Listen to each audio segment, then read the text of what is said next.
And today I'm taking a look at Anubis' latest release, the Unforgivable, a neo-prog record that strips away some of the indulgences of their earlier works in favour of a more streamlined and concise experience.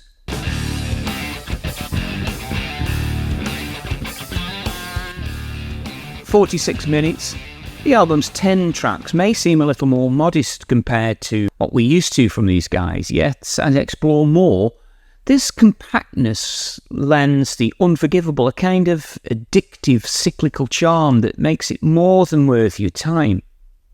It kicks off with a radio broadcast about tornadoes, a motif that bookends the album, giving it a sense of continuity and making the whole thing feel like a suite. You could almost say the album is a one giant track in 10 movements rather than 10 individual songs. The absence of gaps between tracks too helps this album flow in a way that keeps you hooked. Before you know it, the 46 minutes are up and you're ready to hit that play again button. It's got that repeat listen factor that only the best albums can pull off. Right out of the gate it begins with The Mark of Cain, and man, let me tell you, it's surprising this wasn't the lead single. The song is easily the catchiest on the record, brimming with strong musical themes and anchored by some clever drumming. There's a kind of unpredictable groove here, with the drummer throwing in fills and accents that keep you on your toes. After that, some jazzy piano flourishes, and you've got a track that's not just memorable, but also full of character. It's the kind of song that makes you wonder why they didn't push this one out to the forefront. But then the album does take a turn, a doom metal turn to be precise, and I've got to say it's a bit jarring. Many of you know it's not my preferred style at all. This shift in style seems to derail some of the momentum they built up in that first track. For me, it disrupts the energy in a way that feels off. It's not that Anubis hasn't dabbled in heavier elements before, but here it does feel a bit forced, almost like an unnecessary detour on what was shaping up to be a smooth journey. Thankfully, they get back on track with Alone, a song that lifts the mood and sets the stage for The Chains. The Chains is what neo-prog fans are really here for. Bouncing synthesizer lines, intricate time signatures, and a sense of grandiosity that makes you want to sit back and take it all in. It's the longest track on the album, and they make good use of that time, building up an atmospheric instrumental section that segues into a recurring theme for the ending. This is classic Anubis. Big, bold and immersive. And we have one last thing which slows the pace down dramatically. We treat it to a coda featuring a choral vocals and a searing guitar solo. It's the kind of emotional gut punch that can work as a closing track, yet here it functions more as a pivot point between what you might call the album's two sides.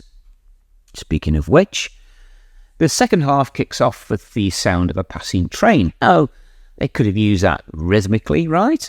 But they didn't, which seems like a little bit of a missed opportunity. I digress.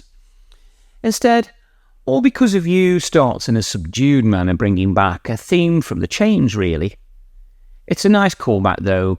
The song itself is a bit more restrained, holding back rather than pushing the album forward.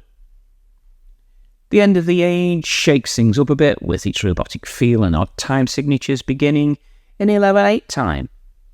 Heavy synthesizers lay the groundwork, and we get to hear a new dimension of the band with Becky Bennison's vocals, really from nowhere. She adds a fresh contrast, particularly in the bridge section, which shifts between 7/8 and 9/8 time signatures. It's complex, it's satisfying, and it shows that Anubis aren't afraid to experiment even within the more streamlined confines of this album. Now here's where things get interesting. The band chose Back as the lead single instead of The Mark of Cain, which to me seems like a bit of a misstep.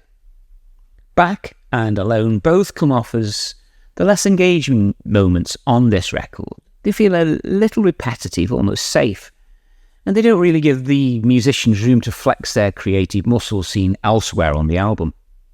I get that sometimes less dynamic songs are chosen for radio play, but even then I'm sceptical that back would really make a splash on the airwaves. It's just not that kind of song. Later on we have Shadow's Cloak the Gospel, which recalls the Holy Innocent from their earlier work. It starts with a quiet vocal section that builds to a soaring guitar solo. While it's a decent track, it suffers from the inevitable comparison to their previous efforts, and it doesn't quite capture that same level of majesty. Even the use of the 7/8 rhythm here feels a bit underwhelming compared to the grandeur of the Holy Innocent. Finally, we arrive at the album's title track, and this one is designed to make an impact. It's got everything you want in a closing number: power chords, guitar solos, and high belting vocals.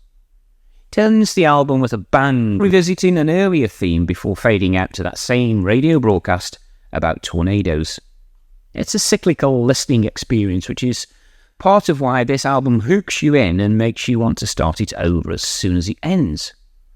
So, what do I think? Well, overall, the Unforgivable took a few listens to fully appreciate, but it does grow on you, thanks to its tight, continuous structure and the fact that it knows when to bow out before overstaying its welcome. Sure, it might not have the same groundbreaking impact of A Tower of Silence, but it's consistent, which is something to be commended. If you're already a fan of Anubis, you'll find plenty to enjoy here, even if it doesn't quite reach the heights of their previous work. This one's a solid addition to their catalogue, no doubt, and its cyclical nature gives it that addictive quality that's have you coming back for more. For me, I give it 8 out of 10. Now drop a comment below with your own feelings on this particular release, and let's keep the conversation going. If you enjoyed this reaction, don't forget to like and share this video with somebody who also might enjoy it, and subscribe to the channel to avoid missing future releases. So until next time, keep spinning those albums, and I'll catch you on the flip side. Bye for now.